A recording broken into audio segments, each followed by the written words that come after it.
Oke, kita bahas topik yang seru banget nih. Coba bayangin, di satu sisi ada iman yang umurnya udah ribuan tahun. Nah, di sisi lain ada teknologi yang perkembangannya wah cepet banget. Terus gimana jadinya kalau dua dunia ini yang kelihatannya beda banget tiba-tiba ketemu? Apa yang terjadi kalau bilik pengakuan dosa diisi AI atau kebaktian malah dipimpin sama chatbot? Yuk, kita bareng-bareng coba bongkar relasi yang unik antara iman dan mesin ini. Oke, kita mulai dari Swiss. Coba deh Anda bayangin ini. Masuk ke sebuah kapel, tapi di bilik pengakuan dosanya yang ada bukan pastor, melainkan komputer. Ini beneran terjadi loh. Sebuah proyek seni yang cukup provokatif namanya Deus in Machina, atau Tuhan dalam mesin. Proyek ini nampilin avatar Yesus yang bisa jawab pertanyaan kita dalam 100 bahasa. Emang sih ini bukan pengakuan dosa yang beneran. Tapi eksperimen ini jelas bikin kita mikir, apa sih batas dialog spiritual di zaman serba digital ini? Oke, kita geser ke Jerman. Di sini, pertanyaannya jadi lebih berani lagi. Dan mungkin bikin beberapa dari kita kurang nyaman.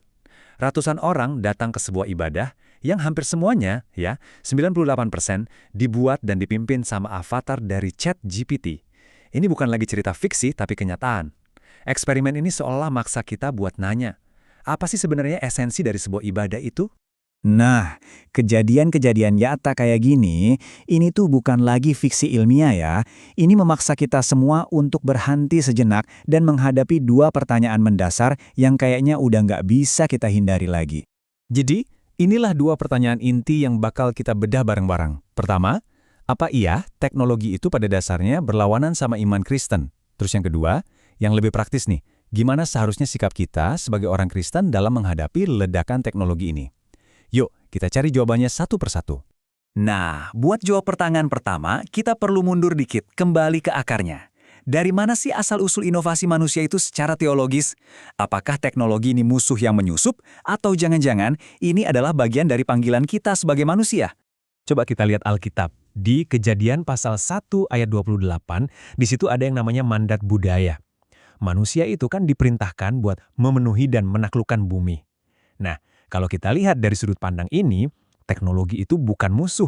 Justru, teknologi itu adalah buah alami dari akal budi dan hikmat yang Tuhan sendiri tanamkan di dalam diri kita. Poin ini dijelasin dengan bagus banget sama Profesor Davison. Beliau bilang, fakta bahwa kita sebagai manusia bisa menciptakan hal-hal serumit AI itu adalah ekspresi penting bahwa kita diciptakan segambar dan serupa dengan Allah, Sang Pencipta Agung. Jadi dengan kata lain, berkreasi itu udah jadi bagian dari DNA rohani kita. Jadi, jawaban untuk pertanyaan pertama tadi cukup jelas ya? Tidak. Teknologi itu pada dasarnya nggak bertentangan dengan iman. Teknologi itu sebuah alat yang lahir dari panggilan ilahi untuk kita berkarya dan mengelola dunia. Oke, sekarang kita masuk ke pertanyaan kedua yang sedikit lebih rumit. Oke, jadi kalau teknologi itu cuma alat, gimana dong kita harus bersikap? Nah, jawabannya ada di sebuah metafora yang udah kuno banget, tapi masih relevan sampai sekarang. Pedang bermata dua. Prinsip utamanya bisa kita temukan di 1 Korintus 10 ayat 31. Artinya gini, yang kita nilai itu bukan teknologinya, tapi tujuannya. Jadi pertanyaannya sekarang bergeser. Alat ini dipakai untuk membangun, atau justru untuk menghancurkan? Alat ini dipakai untuk memuliakan Tuhan, atau tidak? Nah, ini poin yang paling penting. Teknologi itu netral. Sama kayak pisau.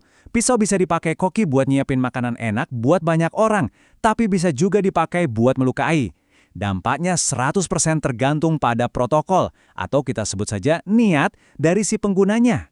Coba perhatikan, slide ini membedah dua sisi pedang itu. Di satu sisi ada yang namanya protokol kreatif. Tujuannya jelas, membangun, memfasilitasi kebaikan, dan memuliakan Tuhan. Nah, di sisi lain ada protokol destruktif. Ini tujuannya melayani ego, yang ujung-ujungnya bisa jadi penipuan, kecanduan, bahkan memecah belah masyarakat. Oke, sekarang kita coba pakai kerangka pedang bermata dua tadi buat ngetes dua eksperimen AI yang kita bahas di awal. Kira-kira di mana ya letak sisi kreatif dan sisi destruktifnya? Yuk, kita balik lagi ke ibadah yang dipimpin AI di Jerman. Ada lebih dari 300 orang loh yang datang mendengarkan khotbah dari avatar digital. Nah, apa yang bisa kita pelajari dari reaksi mereka? Kalau kita lihat dari sisi pedang yang kreatif, ternyata banyak juga loh masukan positifnya. Ada jemaat yang bilang mereka terkejut karena ternyata bagus juga.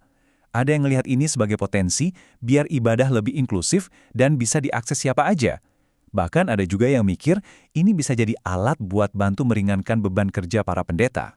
Tapi, Di sisi pedang yang lain, sisi keterbatasannya, kritiknya juga nggak kalah tajam.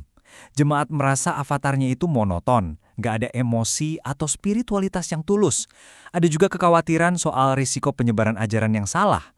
Dan yang mungkin paling penting, AI itu nggak bisa berinteraksi, nggak bisa ngerasain suasana jemaat, nggak bisa ikut tertawa atau menangis bersama mereka. Terus gimana dengan Yesus AI di Swiss? Hasilnya ternyata sama, terbelah juga. Dari lebih dari 1.000 pengunjung, coba tebak, hampir 2/3-nya ngelaporin kalau mereka ngalamin semacam pengalaman spiritual. Wah, ini angka yang besar banget loh. Ini nunjukin kalau teknologi ternyata bisa juga memicu refleksi rohani dalam diri seseorang. Tapi tunggu dulu. Banyak juga yang ngerasa jawaban dari AI-nya itu dangkal, diulang-ulang terus, dan klise banget. Semacam dialog spiritual yang nggak akan pernah bisa gantiin dalamnya sebuah hubungan pribadi yang nyata. Ini pengingat penting buat kita. Koneksi yang otentik itu nggak bisa diprogram. Jadi setelah kita lihat dua sisi dari eksperimen-eksperimen tadi, kesimpulan akhirnya apa dong? Gimana kita seharusnya melihat teknologi ini ke depannya? Kesimpulannya sebenarnya sederhana, tapi dalam banget. Teknologi itu bukan juru selamat, tapi juga bukan iblis. Anggap saja teknologi itu sebuah amplifier atau pengeras suara. Dia cuma memperkuat apa yang udah ada di dalam hati manusia, baik itu niat baik kita maupun niat buruk kita. Saya suka banget kutipan dari Dr. Craig Detweiler ini. Perangkat kita memuridkan kita. Maksudnya apa? Artinya, teknologi itu nggak pasif. Dia secara aktif membentuk kebiasaan kita, cara kita mikir, dan bahkan cara kita menjalani iman. Inilah yang bikin sikap kita terhadap teknologi jadi sangat-sangat penting. Jadi, pada akhirnya, sikap kita sebagai orang Kristen itu bukan soal nolak mentah-mentah atau nerima teknologi gitu aja tanpa mikir. Bukan itu poinnya. Tapi, justru melihat teknologi ini sebagai cermin. Iya, cermin yang ngukur seberapa dewasanya sih kerohanian kita. Jadi pertanyaannya geser. Bukan lagi ini alat bagus atau jelek, tapi jadi gimana saya sebagai pemakainya bakal menggunakan alat ini untuk kebaikan dan kemuliaan Tuhan. Nah, itulah ujian iman kita yang sesungguhnya di zaman digital ini.